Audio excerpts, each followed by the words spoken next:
Bienvenidos al capítulo número 5 del Cromosoma 23, que es su podcast preferido sobre el tema de género. Para el programa de hoy, nuestro equipo hizo una búsqueda sobre artículos antiguos y en general de nuestro país. Y nos dimos cuenta de una pequeña cosa, que en la estructura del relato feminista, como del relato de los eventos de lucha feminista, siempre hay algo que oculiza, perdón. Eh, obstaculiza este proceso de igualdad. Siempre hay como un pero que se planta frente a los avances feministas. Pero también hay que diferenciar, porque hay dos tipos de peros, como dos tipos de esto para manifestarse. Una es la subordinación y otra es el incentivo. Para la subordinación, mi compañero Alejandro investigó un texto y tiene cosas muy interesantes que decir al respecto. Alejandro, por favor, coméntanos. Gracias, Emilio. Bueno, para comenzar podemos hablar de las consecuencias de la llegada de los anticonceptivos en los años 60, donde es ahí cuando muchas mujeres se dan cuenta de que deben tener el control de su propio cuerpo y de su sexualidad. Ay, sí, creo que yo leí un texto parecido a eso. Ese no era el que aparecía en la revista Mujer. Sí, sí, correcto. Se llama píldora o castidad. Y pues en este se presentan varias injusticias hacia la mujer. Y es más, mira, Emilio, en los años 60 llegan los anticonceptivos, pero a la vez la iglesia les da como un pero, o sea, como que ya por fin pueden tener control de su propio cuerpo, hablando de la sexualidad, ¿no? Pero la iglesia les dice que no pueden usarlos y que deben apegarse a el calendario de Ojino, que es algo sumamente seguro de que pueda funcionar. Bueno, además de esto, es evidente que la iglesia no parece querer ceder con esto. Llevan 60 años con el tema de que no pueden usar los anticonceptivos. Y esto lleva a otro problema, Emilio.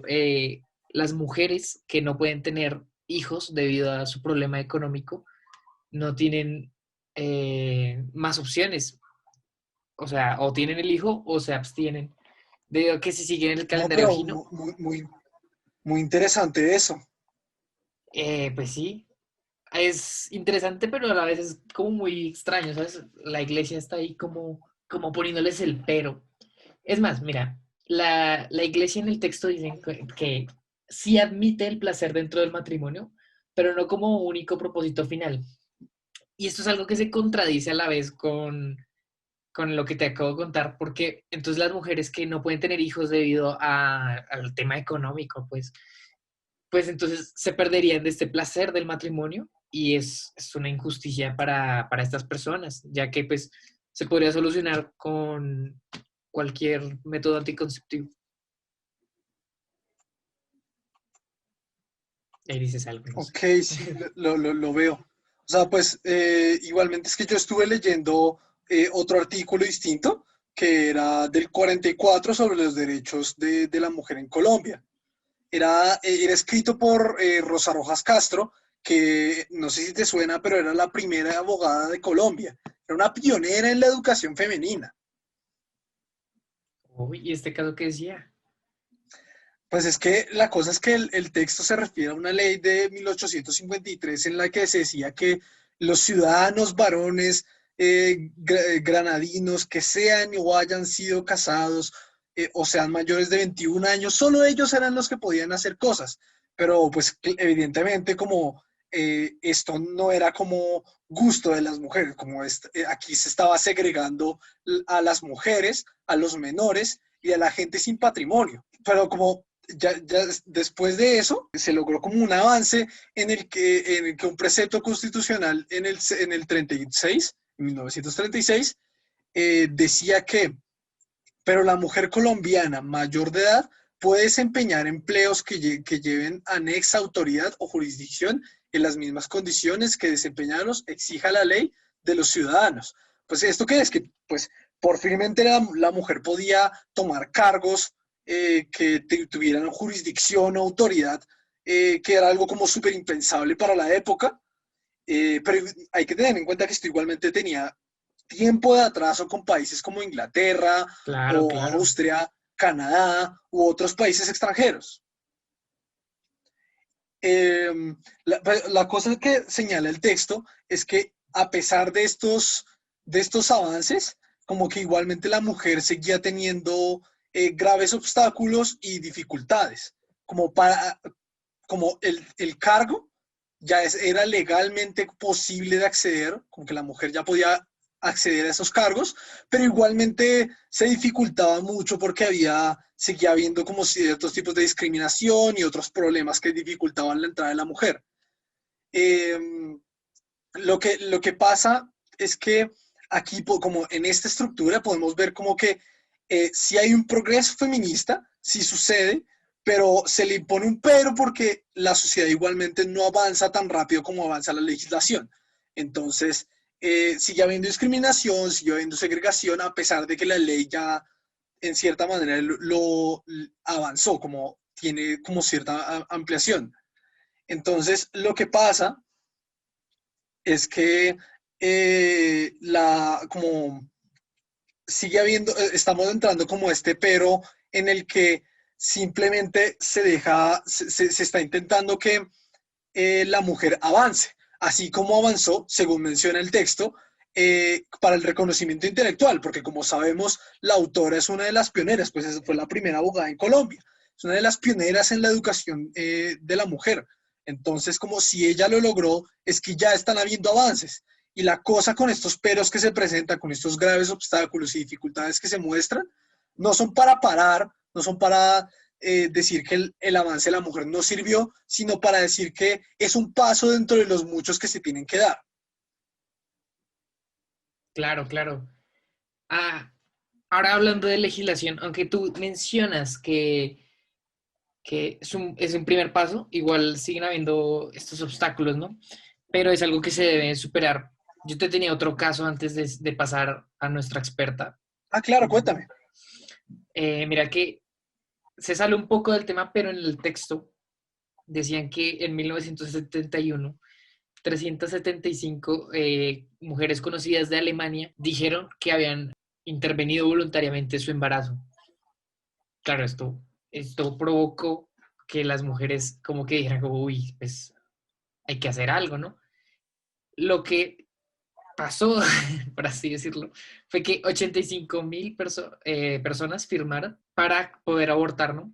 Y el Ministerio Federal de Justicia en 1974 les dio para abortar antes de los 3 meses.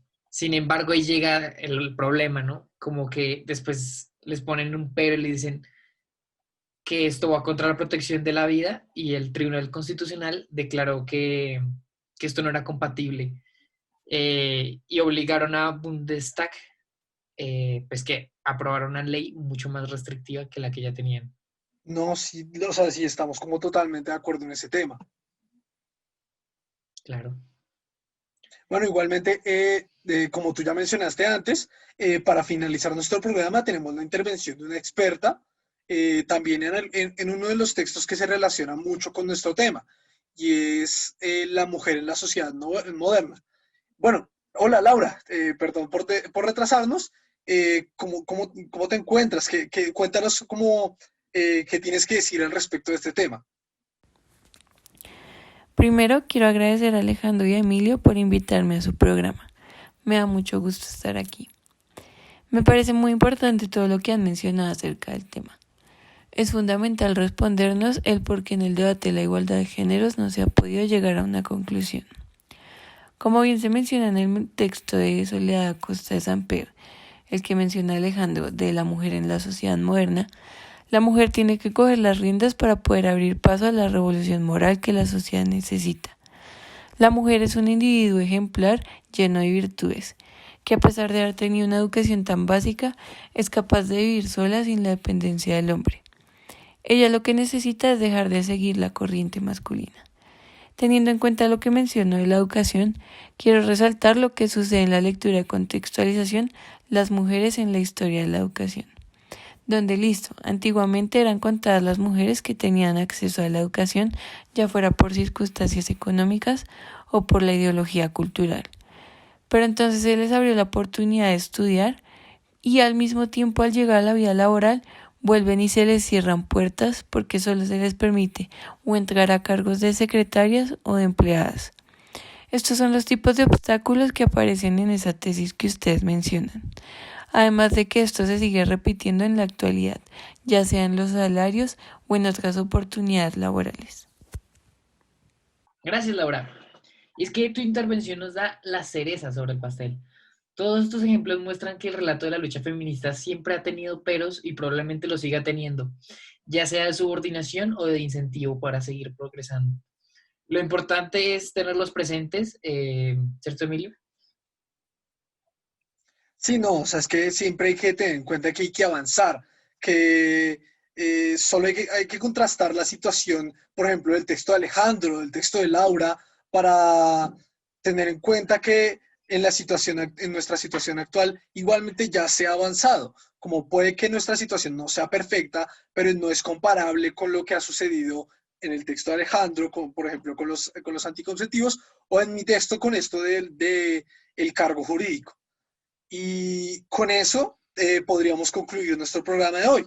Así que por favor síganos en redes sociales y los esperamos en un próximo capítulo de El Cromosoma 23. Bueno, Emilio, nos vemos. Muchas gracias.